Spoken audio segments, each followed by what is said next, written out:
Hello friends!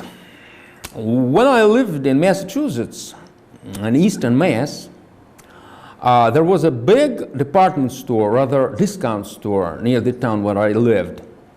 So whenever you enter that building, you'll see on the opposite wall a huge ad, a sign like 10 feet high. 3 letters, sex.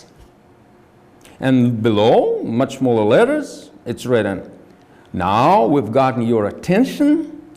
Let us introduce our new discount offers," etc., etc., etc.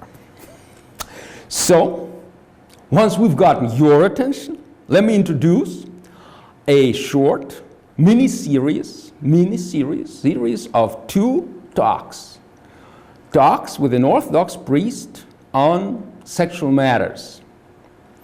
And the first talk will be called Wheat, and the second talk will be called Tears, according to the scriptural parable, the parable in the gospel on wheat and tears. But unlike that parable, we'll reap the wheat right away and consume it, bake a beautiful cake out of that wheat. And with regard to the tears, we'll pluck them out right away, equally promptly.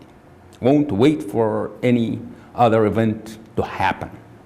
So, let's start with the first part, with the first talk, which is wheat, or in other ways, more directly, love.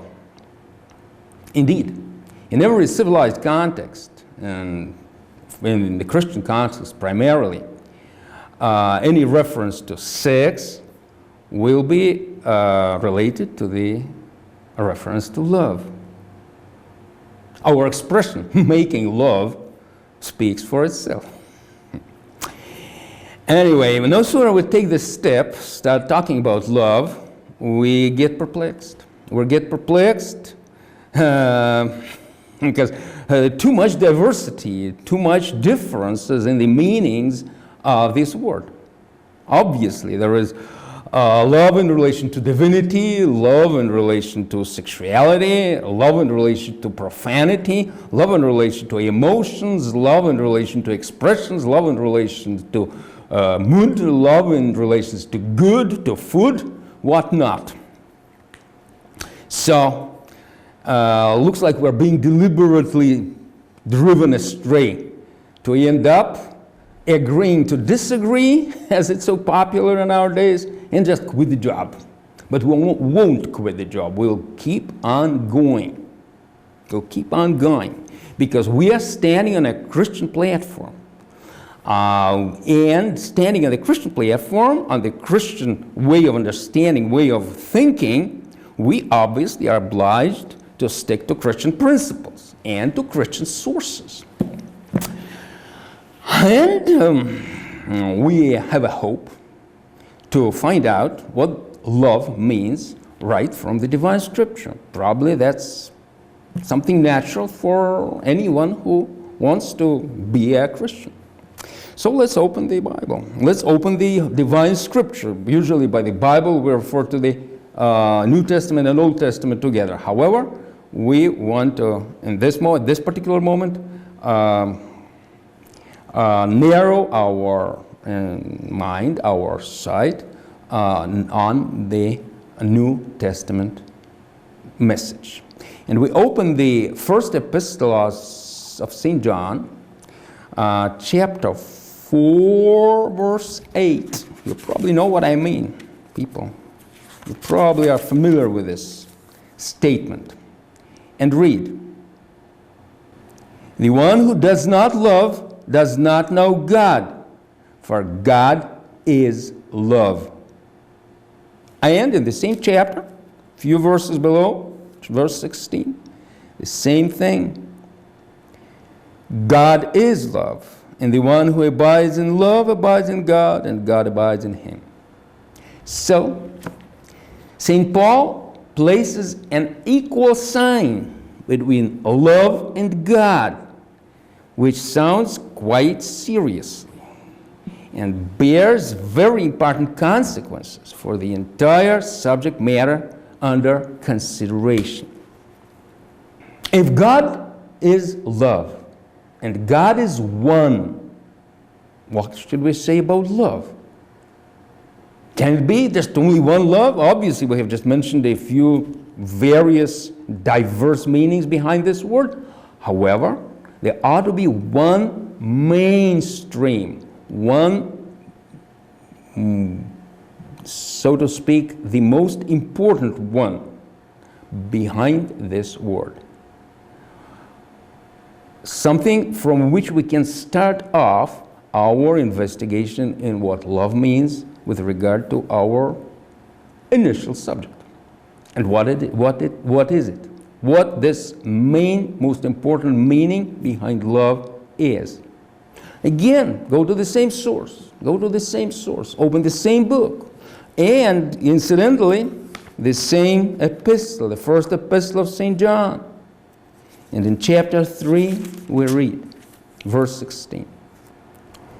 We know love by this, that He, the Lord, laid down His life for us. And, right away, and we ought to lay down our lives for the brethren. That's, I would say, the Christian scriptural definition of love and its consequences for us.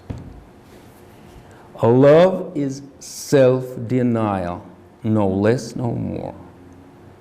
To give one's life for others, or for the other, or for the Lord.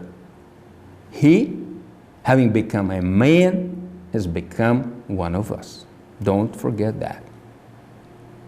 So this is probably something to really stick to, in as much we want to remain Christians, and we do want to remain Christians, obviously. Now back to the subject matter. We are going to talk about sex.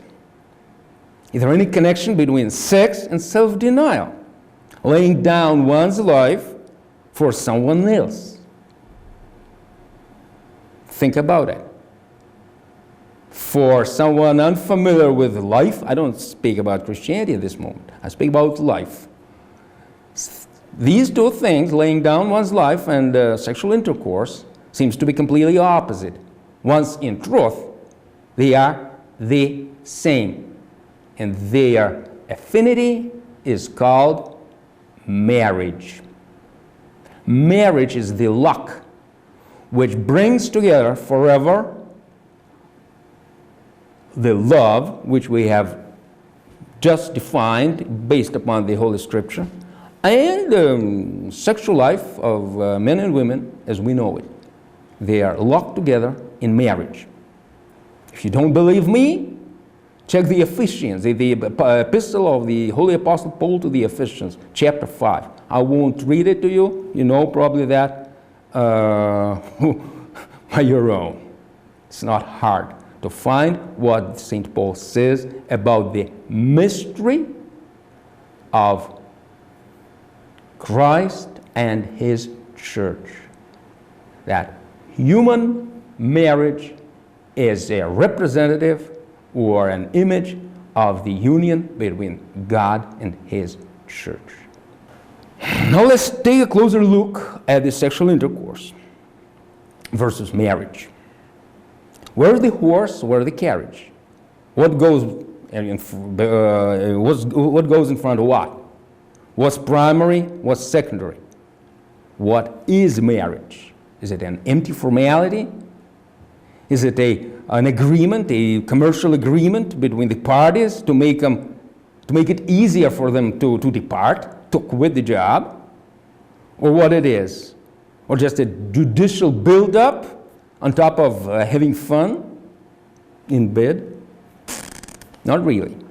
Not really. Marriage has been created in paradise for the purpose of fostering and fomenting and furthering love between man and a woman.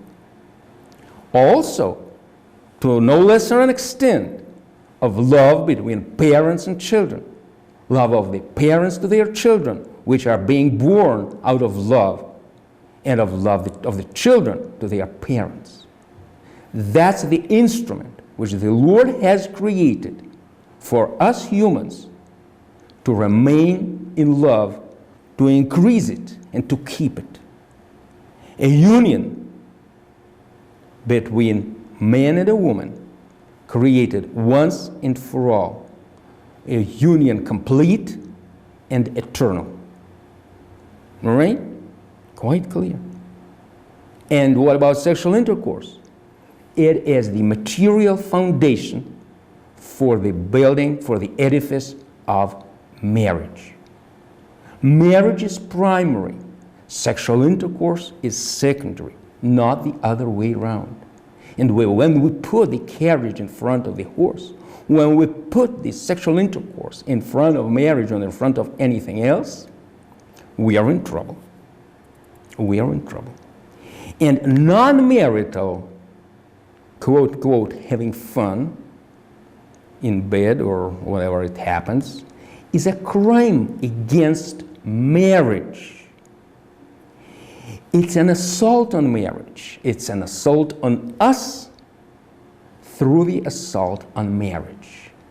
When people unexperienced in the matters of life make round eyes and doubt what's wrong with extramarital intercourse. What's wrong with having fun just with one another?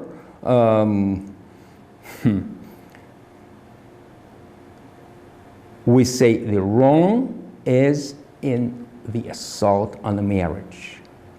Any non-marital sexual activity, well, sexual intercourse, sexual activity is something very, very diverse and vague. Sexual intercourse, any non-marital sexual intercourse is a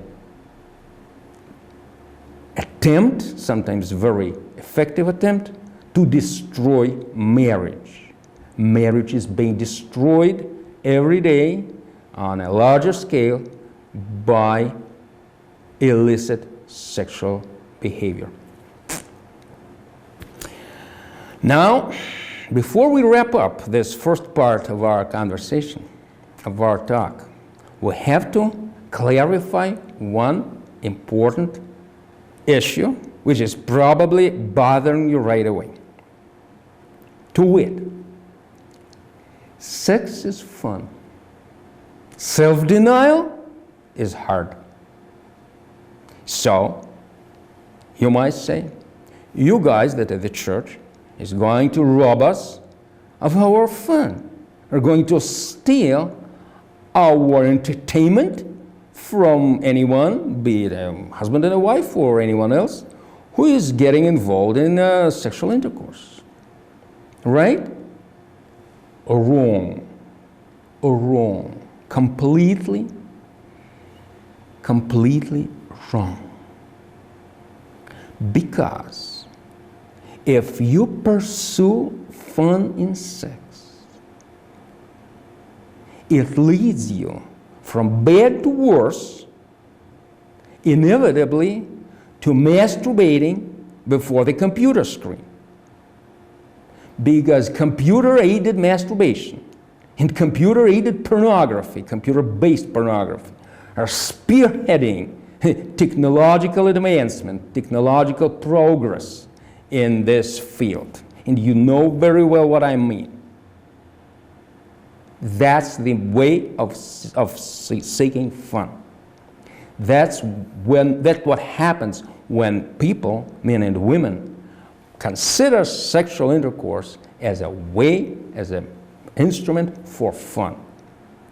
What happens to them, you understand very well.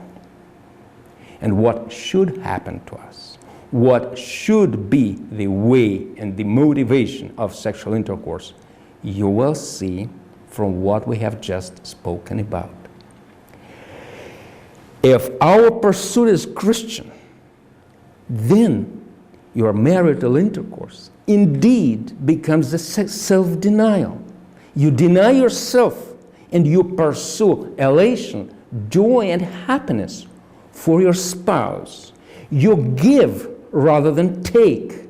And when you give this joy, happiness, and elation, when you bring it over to your spouse, then by virtue of the nature of marriage, by virtue of the nature of human relations, the same things, elation, joy, and happiness, return to you hundredfold.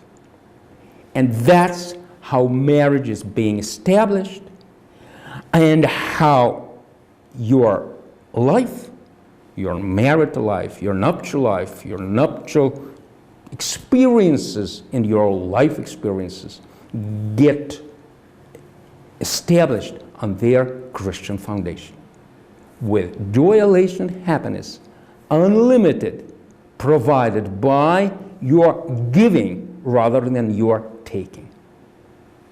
Clear? Clear enough. Take care now, and we will be back.